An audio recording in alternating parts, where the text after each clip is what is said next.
This is Cyrus doing my third tobacco video, Monday, March 9th. So for the last couple of months, I've been doing my research on tobacco, and tobacco has been an issue for a while now, and people know the consequences now. People know that it causes heart problems and lung problems and other health problems, but people still smoke. So how did this addiction become so popular? Well, first of all, America and around World War II, the government would hand out tobacco and cigarettes to their soldiers because they'd be away for a while, so they wouldn't really, their morals would go down and they'd get depressed. They'd be thinking about their family, all their friends that they've seen die. So they need something to boost them up, and the government saw this, so when they gave them tobacco, they saw that there's a major improvement. So they did this for a while, and eventually their soldiers were addicted. Now, when they got back home, their family would see them smoking, the community would see them smoking, but they'd see them as heroes, not addicts. They'd see them as role models and people they should be like. So, of course, smoking looked tantalizing, it looked good to them. So from there, it took off. On top of America's heroes being smokers, there's even ads saying that more doctors prefer this brand of tobacco, or ads saying that dentists saying that it's good for your teeth to smoke, and that dentists would suggest it. But fortunately now, no sane doctor would tell you any of this. And we know a lot more, so we can't be fooled by an ad. And yet still a large amount of people smoke. So to help this problem, we need to better understand who is at the greatest risk of being addicted, and that would be teens. Because every day in America, 3,200 kids under the age of 19 have their first cigarette. And about 2,100 kids become addicts, meaning every day, having to smoke every day. And that means that every year, 1,168,000 kids have their first cigarette, and 766,000 kids become addicts. And if you look at the statistics, if you look at adult smokers, 9 out of every 10 adult smokers started when they were younger than 18. And the reason teens end up smoking is generally the reason a teen would do anything, so they can fit in, so they can feel like they're in control of their life, so they have something to do, just something to make them feel independent, and maybe even less stressed. So the biggest step we need to take towards eliminating this problem is with teens. Now, what happens physically to you is when you smoke, it's pretty scary to me. And what goes on your brain is why it isn't really easy to quit. Because smoking will change your brain. It changes the nicotine receptors in your brain and adds more of them so your brain can cope with all the excessive amount of nicotine you're taking in. So when you quit, your brain's thinking like, where's all this nicotine gone? I need it. I still have to have it.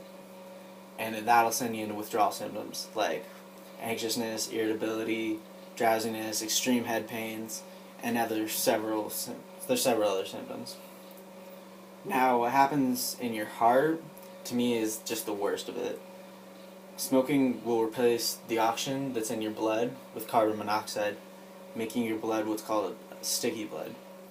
And because your blood is sticky, your heart has to work harder to push blood, and has to push it through blood clots so it can get to your hands, your feet, and all your extensions. And all this will cause stress on the heart, and this is generally what will cause a heart attack in a smoker. And the lungs, this is what the lungs of a smoker versus a non-smoker look like. And many of you have probably seen this picture, but it doesn't. It helps to look. And in cigarettes, there are over 6,000 chemicals.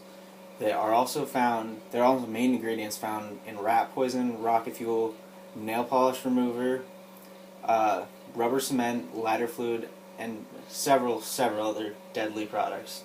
And they'll get stuck in your lungs. Now, to clean your lungs have these hair-like things called sela, and they'll clean your lungs for you, but when you smoke, it'll slow them down, so they can't do as good of a job. They have to work harder, they have to work differently, and they can't work as well, making your lungs get clotted even more.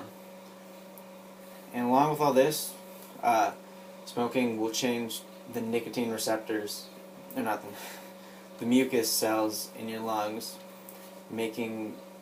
so your lungs will produce more mucus and stickier, thicker mucus. And all this will cause your lungs to look like this if you smoke. Now, looking at the costs, in America, cigarettes are actually pretty cheap, about $5 a pack.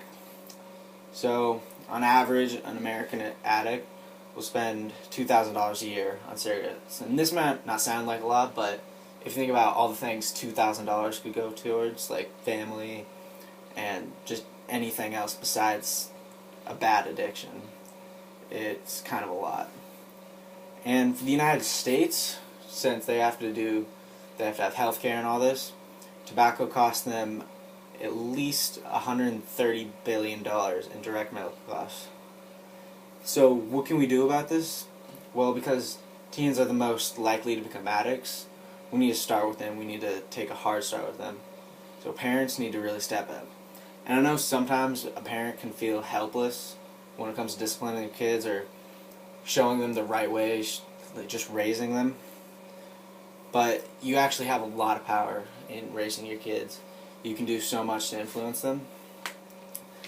Now, just by raising your kids with a negative view of tobacco, it will really help them understand that it's just bad. It's not like a punishment thing, like something exciting that you're keeping from them, that it just decreases the value of their life. And it'll make them, in the end, not happy.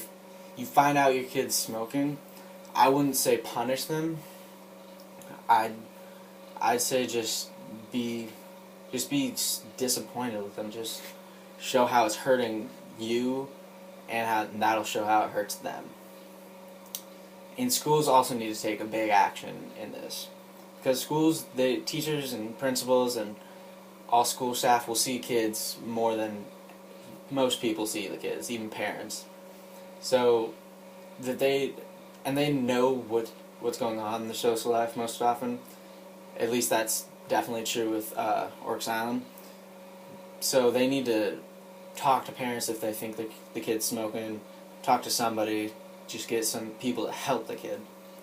And schools are also supposed to just teach kids about things. And if they're not taught about tobacco and the negative side of it, then they're failing as teachers. People need to take an action against tobacco. As of now, tobacco is the leading preventable death in the world. Smoking kills more than the combination of AIDS, cocaine, heroin, car accidents, homicide, and suicide every year. Tobacco has killed far more people than Ebola, and tobacco has been around a lot longer. Something needs to be done to stop this. Thank you for your time.